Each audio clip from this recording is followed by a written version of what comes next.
Hello all, welcome to the Sound of Education YouTube channel.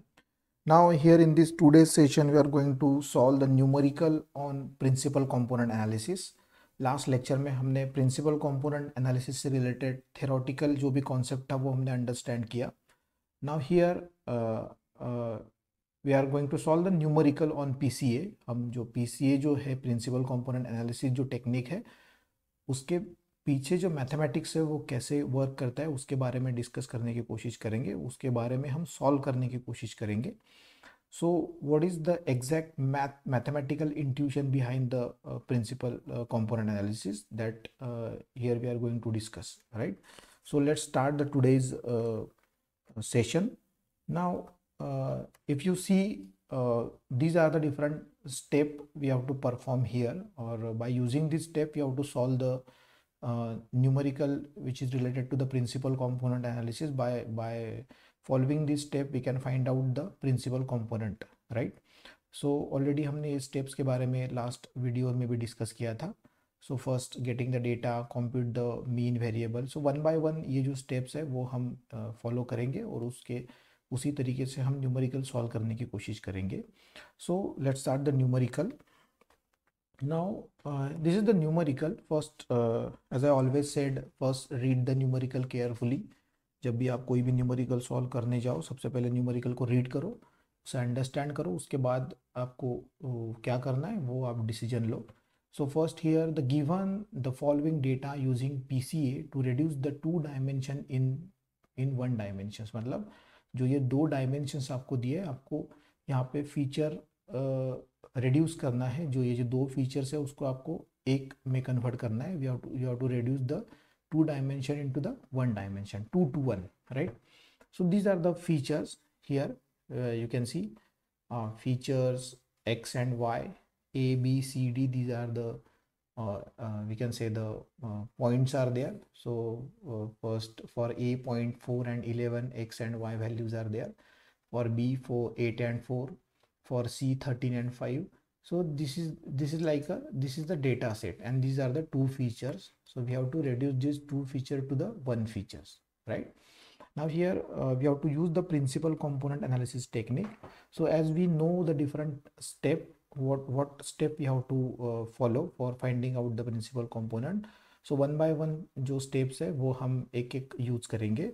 So first step is a data set. So already हमारे पास data set है. So here the step first, right? So this is data set, step related to the data set. Now here data set. So data set में हमें क्या क्या दिख रहा है वो पहले हमें समझना पड़ेगा. So here from this data set we can observe that the number of features are 2.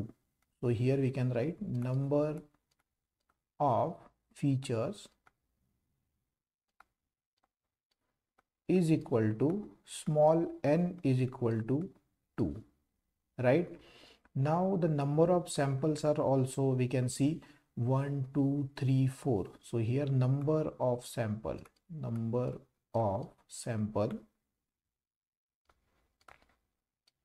is equal to capital N हम इसे कहेंगे और वो है 4. ठीक है. और क्या पता चल रहा है हमें डेटा सेट के ऊपर से? सो बस यही दिया है हमें. नंबर ऑफ फीचर्स हमें पता है और नंबर ऑफ सैंपल्स हमें पता है कि भाई जो गिवन डेटा सेट है उसमें 2 फीचर्स है और नंबर ऑफ सैंपल है 4. ठीक है. उसके बाद step number second, step 2. Now here in this step what we have to do, we have to compute the mean. आपको मीन कैलकुलेट करना है. ठीक है. सो अभी हमें पता है, हमने स्टैटिस्टिकल फीचर्स का वीडियो में हमने डिस्कस किया था कि आपको मीन कैसे कैलकुलेट करना है. मीन हम डिनोट करते हैं एक्स बार से. So here x bar is equal to जो नंबर ऑफ फीचर्स है, उन जो सारे सैंपल्स है उनका addition divided by total number of sample. अभी यहाँ पे 2 फीचर्स है तो हमें एक्स के लिए उसका मीन निकालना पड़ेगा और वाई के लिए उसका मीन अलग से निकालना पड़ेगा. तो here if you have to calculate the mean for this x features, so here we can write down like this: 4 plus 8 plus 13 plus 7 divided by total number of features. Total number of features are 4, right? So here if you calculate this, you will get the mean, that is x bar is equal to 8,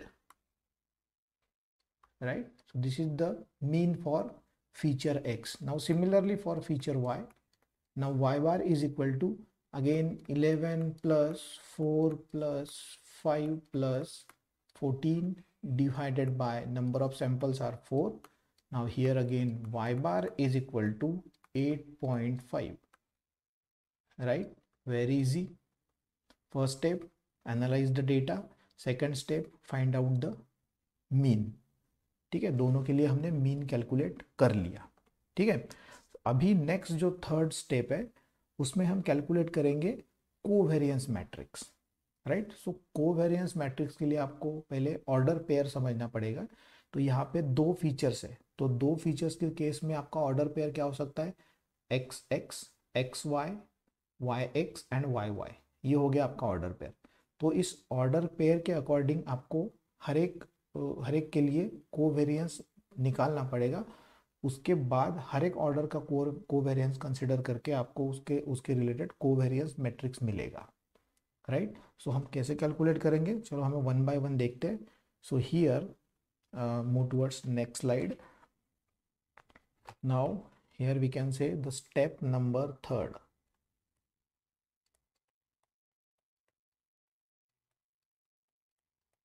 ठीक है, compute covariance matric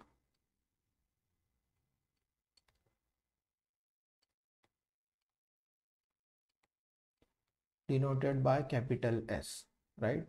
So here order pairs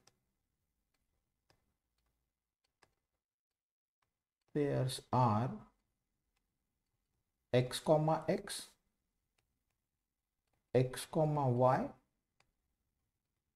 y comma x and y comma y. ये चार order pair में हम covariance निकाल सकते हैं. उसके बाद ये चारों को अगर कंबाइन करेंगे तो हमें कोवेरिएंस मैट्रिक्स मिलेगा. So here we can say first covariance matrix for x comma x, right? तो इसे हम इस तरीके से लिख सकते हैं, COV for x comma x.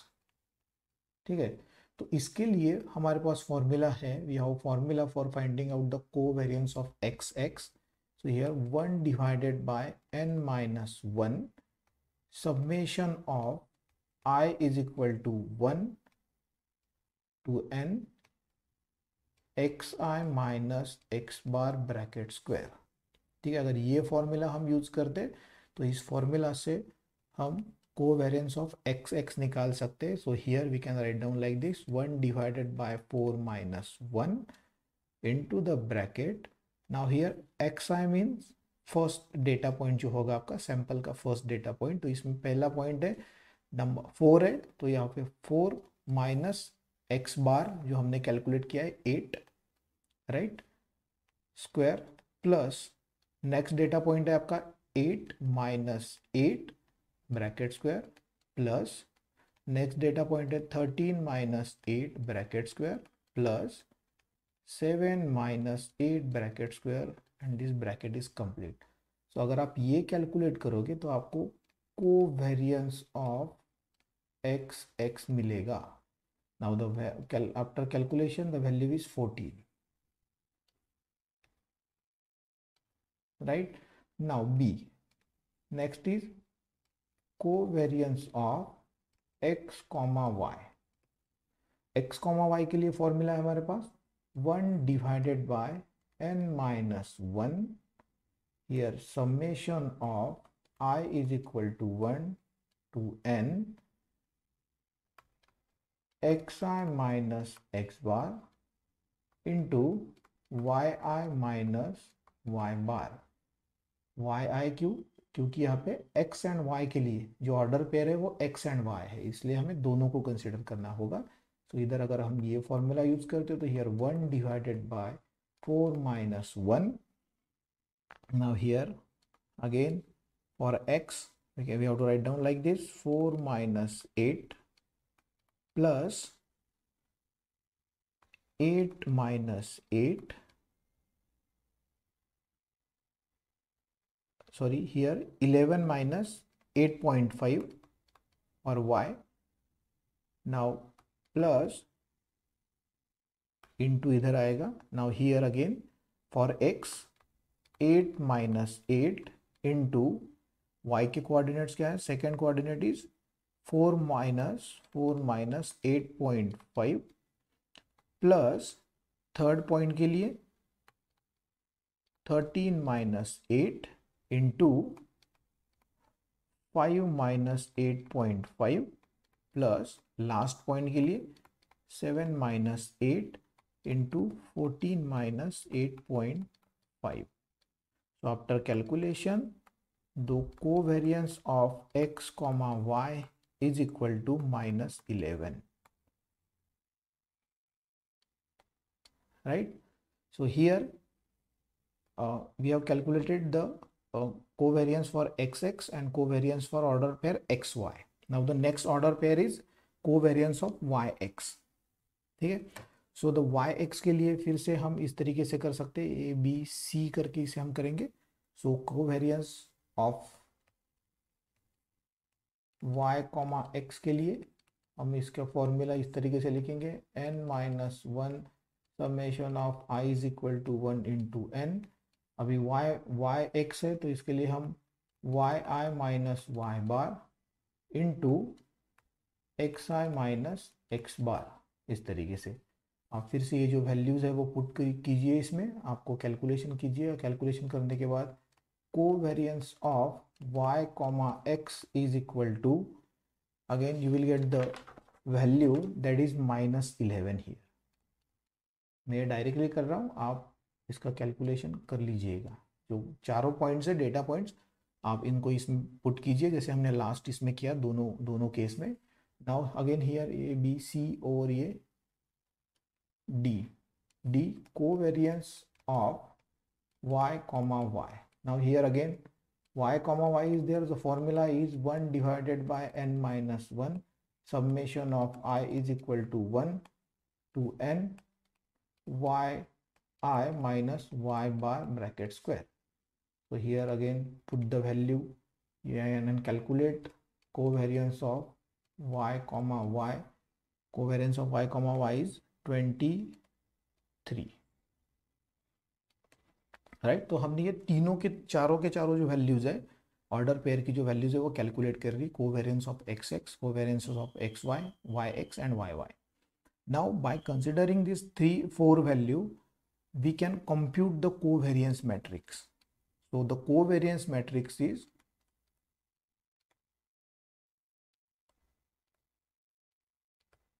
Matrix S is equal to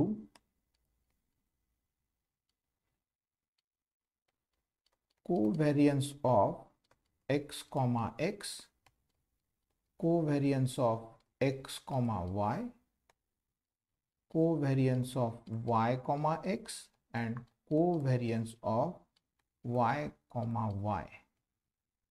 ठीक है. तो जो चारों जो वैल्यू है वो अगर हम यहाँ पे पुट करेंगे तो हमें कोवेरियंस मैट्रिक्स मिलेगा.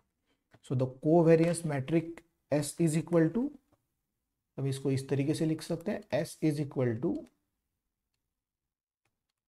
14 minus 11 and 23. So this is the covariance matrix. तो जो थर्ड नंबर का स्टेप है वो हमने कंप्लीट कर लिया. we have find it the covariance matrix. Now after calculation of covariance matrix we have to calculate here the eigenvalues and eigenvector. Now the step number 4,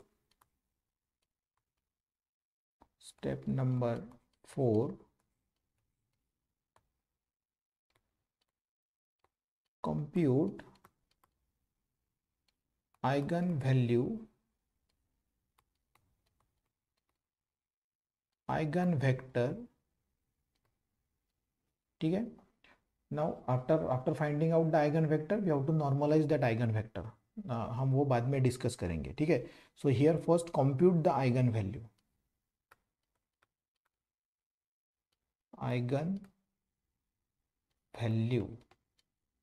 ठीक है.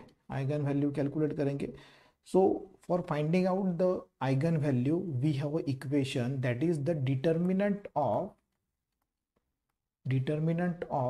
s minus lambda I is equal to 0. So this is the formula if we have to find out the value of if we have to find out the eigenvalue. We have this equation that is determinant of s minus lambda I is equal to 0. Now here this I is a identity matrix. Identity matrix कैसे होता है? I is equal to identity matrix इस तरीके से हम लिखते हैं 1 0 0 1, ये होता है आपका identity matrix. And this lambda is eigen value जो कि हमें कैलकुलेट करनी है. और यस आपको ऑलरेडी पता है this is the covariance matrix, right. तो अगर ये फॉर्मूला हम यूज कर दें तो इसको हम इस तरीके से लिख सकते हैं. तो here determinant of S minus lambda I, तो अगर हम मल्टीप्लीकेशन यहाँ पे कर लेंगे इस आइडेंटिटी मैट्रिक्स से, तो हम इसको इस तरीके से लिख सकते हैं कि determinant of 14 minus lambda minus 11 and 23 minus lambda. हमने कुछ नहीं, ये इसमें मल्टीप्लीकेशन कर दिया, इज इक्वल टू 0. ठीक है, लैम्बडा से ये जो आइडेंटिटी मैट्रिक्स है मल्टीप्लिकेशन कर लिया, और ये जो कोवेरेंस मैट्रिक्स है उसमें हमने उसे ऐड कर दिया. ठीक है. So here, so if you simplify this matrix, if you simplify this equation, so you will get the eigenvalues, right? So let's simplify this. So we can write down like this, 14 minus lambda and 23 minus lambda, दोनों का multiplication minus 11 into minus 11 bracket complete is equal to 0, right? सो अगर इसको हम simplify करेंगे तो हमें एक quadratic equation मिलेगा, that is lambda square minus 37 lambda plus 201 is equal to 0. अब इस इक्वेशन को आप डायरेक्टली कैलकुलेटर से भी कैलकुलेटर यूज करके भी कैलकुलेट कर सकते हो. तो आपको दो वैल्यूज मिलेगी लैम्बडा की. So the first value of lambda after calculation, lambda 1 is equal to 30.3849, and the second value of lambda, that is lambda 2, is equal to 6.6151. so these two values are known as a eigenvalue, right? अभी हमने eigen values calculate कर ली. अभी यहाँ पे important एक question आता है कि इसमें से कौन सी आइगन वैल्यू जो होगी वो प्रिंसिपल कंपोनेंट से करस्पॉन्डिंग आइगन वैल्यू होगी. So here you have to understand first the second eigen value is very small as compare to the first eigen value. ये जो सेकेंड जो है ये 6.6 as compare to this first 30.3849, ये जो second है वो स्मॉल है. So the second eigen vector can be left out. तो जो ये जो स्मॉल है वो हम लेफ्ट आउट कर सकते हैं, इसे हम छोड़ सकते हैं. क्यों? क्योंकि eigen vector corresponding to the greatest eigen value is the principal component of that given data set. मतलब जो आइगन वेक्टर का जो आइगन वैल्यू होगा वो द ग्रेटेस्ट होगा, वही आपका प्रिंसिपल कंपोनेंट होगा उस पर्टिकुलर डेटा सेट के लिए, right? So here we have to use the lambda 1 as a final eigen value, and lambda 1 corresponding जो आइगन वेक्टर होगा वही आपका होगा प्रिंसिपल कंपोनेंट एनालिसिस, या जो principal component for your data set, right? So here these are the two eigen value. Now the next step is we have to find out the eigenvectors. Now here we can write here B, compute the eigenvector,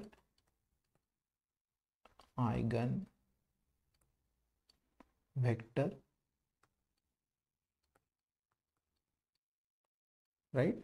So for finding out the eigenvector, as we have selected the first value which is a greater as compared to the both value, that is lambda 1. So first we have to calculate the eigenvector for lambda 1. So here eigenvector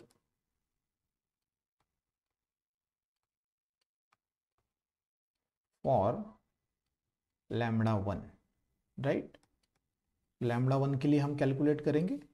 तो here again we have a equation for finding out the value finding out the eigenvector, that is SU is equal to lambda u. ठीक है. now u, this u is a eigenvector, right? so here अगर हम इसको इस तरीके से लिखते हैं तो हम ये फॉर्मूला अगर यूज करते, ये अगर हम इक्वेशन यूज करते तो हम इस तरीके से लिख सकते हैं. हमें पता है कोवेरिएंस मैट्रिक्स हमारे पास है. तो इधर हम 14 -11 -11 23 ये कोवेरिएंस मैट्रिक्स हो गया. उसके बाद u, ये दो component eigen vectors u1 u2, right. उसके बाद लैम्बडा की वैल्यू हमारे पास है, जो लैम्बडा 1 हमने कंसिडर किया है, तो लैम्बडा 1 की वैल्यू इधर लिखेंगे 30.3849. Again here u1 and u2, right. so again if you calculate this, if you simplify this, you will get the two equation, that is 14 u1 multiplication हम कर रहे हैं 14 into u1 minus 11 into u2 is equal to this 30.3849 into u1, 30.3849 u1. This is the first equation.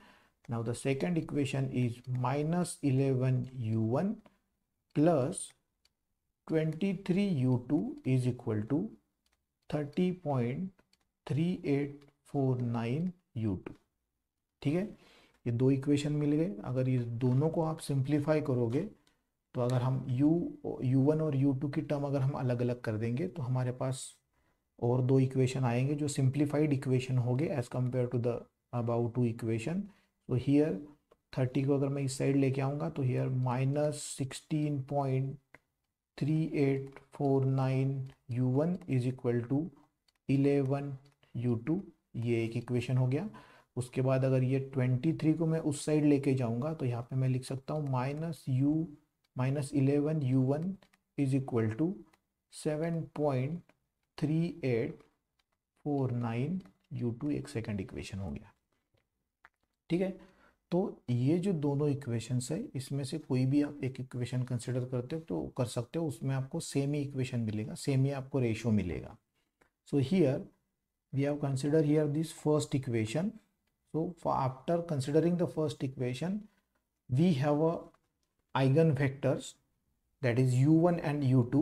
So the first equation is -16.3849 u1 is equal to 11 u2. आप पहला equation consider करो या दूसरा equation consider करो, आपका जो answer है वो सेम ही आने वाला है. So here we are considering the first equation. So by using this equation the eigen vectors are u1 u2 is equal to 11 and -16.3849. अगर हम इसको इस तरीके से लिखते हैं तो सो this is the eigen vector for lambda 1. eigen vector for lambda 1. Now here we have to, if you have to find out the new data point, so first we have to normalize this eigen vector, right? So the next part is normalize the eigen vector.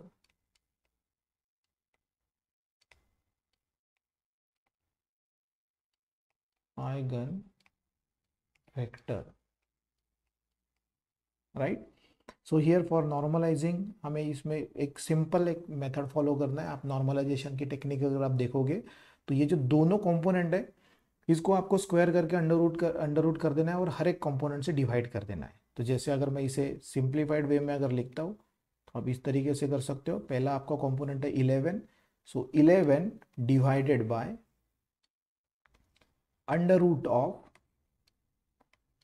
11 square plus -16.3849 square.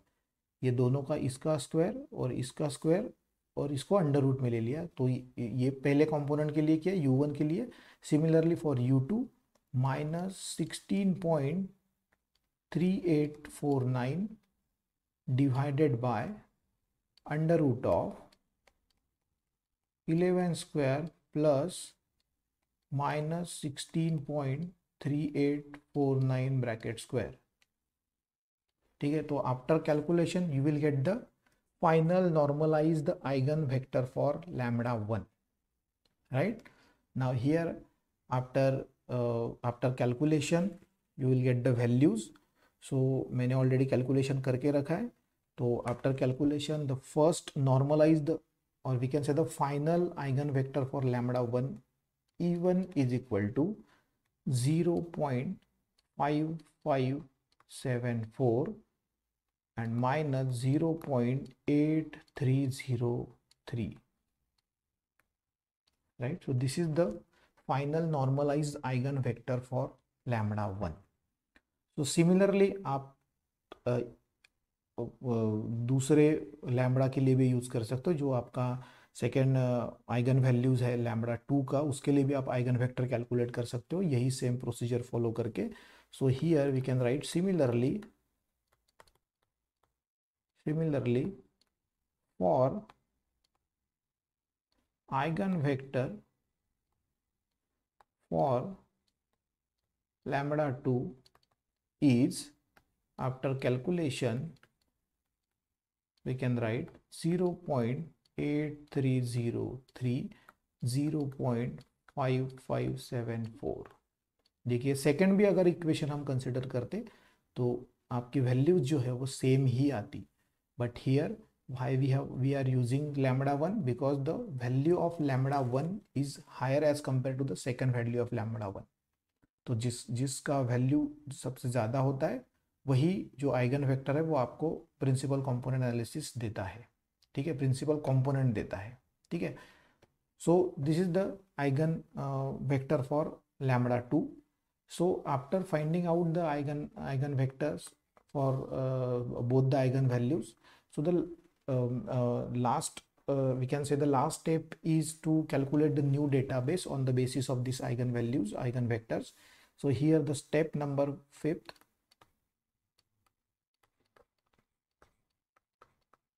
so the step number 5th is compute new database।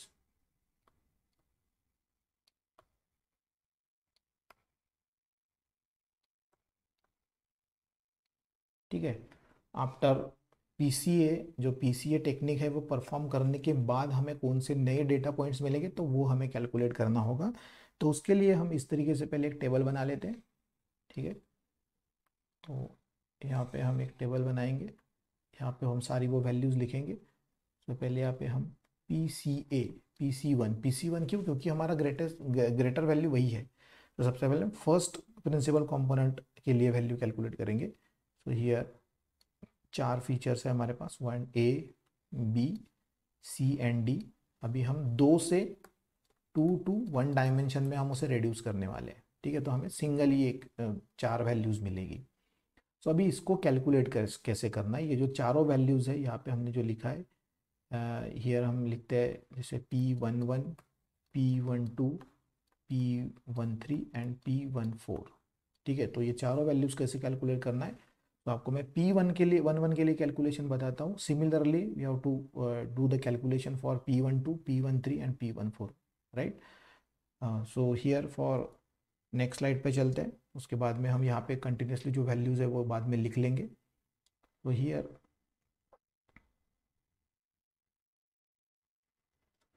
For P11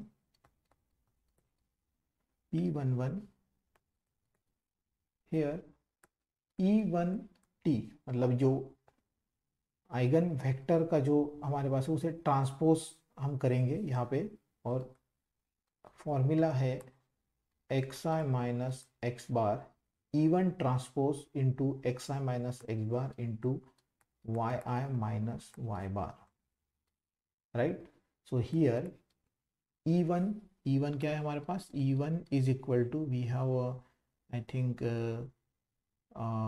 minus 0.8303 and 0.5574 इस तरीके से। अगर हम इसे transpose कर देंगे तो हम इसको इस तरीके से लिख सकते हैं 0.5574, सॉरी E1 में ये था, ये ऊपर की तरफ वैल्यू था और ये नीचे था, ठीक है। तो इसे हम इस तरीके से लिखते हैं -0.8303 आफ्टर हियर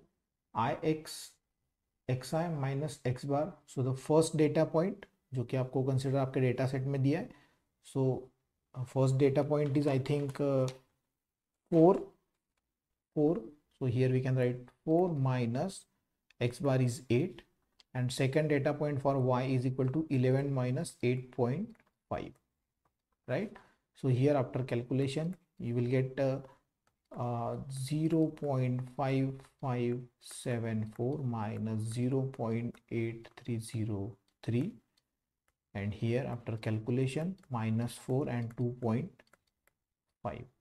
आपको मैट्रिक्स मल्टीप्लिकेशन करना है। After multiplication you will get the P11। So here P11 is -4.30। तो ये जो आपका P11 का वैल्यू है वो आपको यहाँ पे लिखना है, that is -4.30। Similarly you have to calculate for P12, P13 and P14। So already मैंने कैलकुलेट करके रखा है। So P12 for 0.73, P13 5.69 and for P1 5.12। So these are the new data points for first principal component, right? अभी ये जो data points है, ये data point use करके हम इन डेटा पॉइंट का प्रोजेक्शन करेंगे। So for the projection the next step is, that is the last step, step 7 we can say, projection of new data point, or we can say the PCA1 हम project करेंगे, ठीक है। तो उसके लिए projection के लिए ऑलरेडी मैंने प्रोजेक्शन करके रखा है, तो वो बस हम डिस्कस करेंगे। और इससे रिलेटेड जो भी पूरा PDF है वो मैं आपके वीडियो के डिस्क्रिप्शन में डाल दूंगा, तो आप वहाँ पे जाके और डिटेल में इसको स्टडी कर सकते हो। So here this is the projection of new data points. So you can see here x and y axis are there.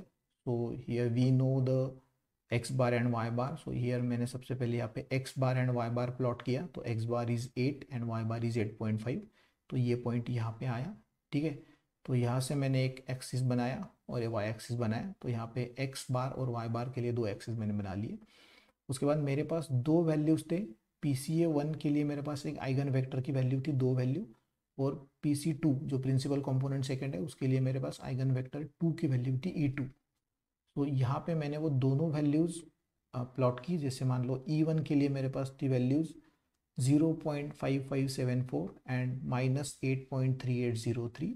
So the 0.5574 यहाँ पे आएगा ये पॉइंट, और जो -8.3803 वो ये यहाँ पे आएगा। तो ये डेटा पॉइंट को मिला के एक ये पॉइंट बनेगा यहाँ पे। तो यहाँ से मैंने इस तरीके से ये प्रिंसिपल कंपोनेंट बना लिया, ठीक है।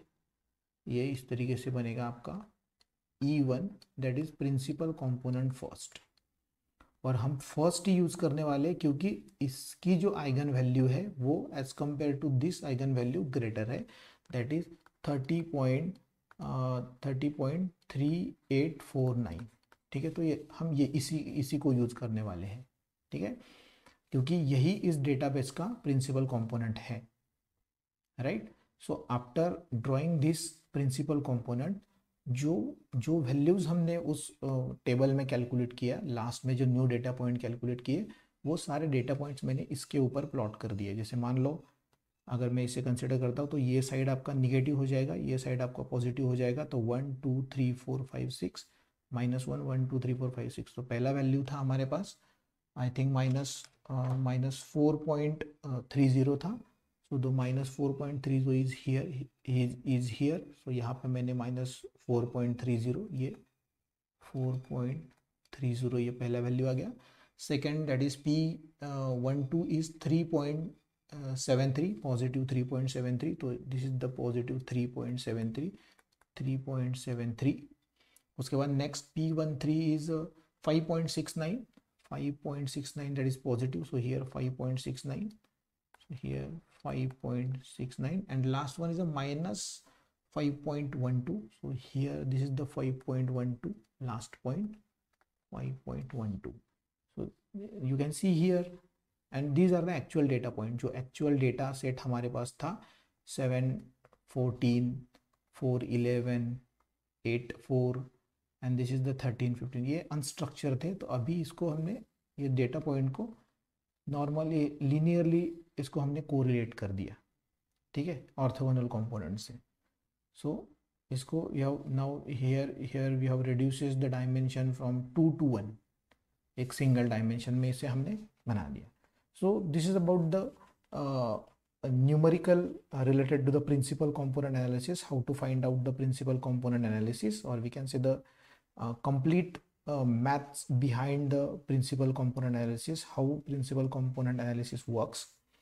So इसके related हम program भी देखेंगे by using Python, by using code हम principal component analysis कैसे perform करते हैं, तो उसके related भी वीडियो मैं जल्द ही अपलोड कर दूंगा. So yes, this is about the principal component analysis numerical. So अगर आपको वीडियो अच्छा लगा है तो प्लीज़ वीडियो को लाइक कीजिए और स्टूडेंट के साथ शेयर कीजिए, और चैनल को सब्सक्राइब कीजिए, बेल आइकॉन को दबाइए ताकि आपको आने वाले सारे वीडियोस की नोटिफिकेशन मिलती रहे. और कुछ अगर आपके कुछ क्वेश्चंस है तो please you can comment it out, मैं आंसर देने की पूरी कोशिश करूँगा. सो this is it for today's guys. Thank you for watching. Thank you.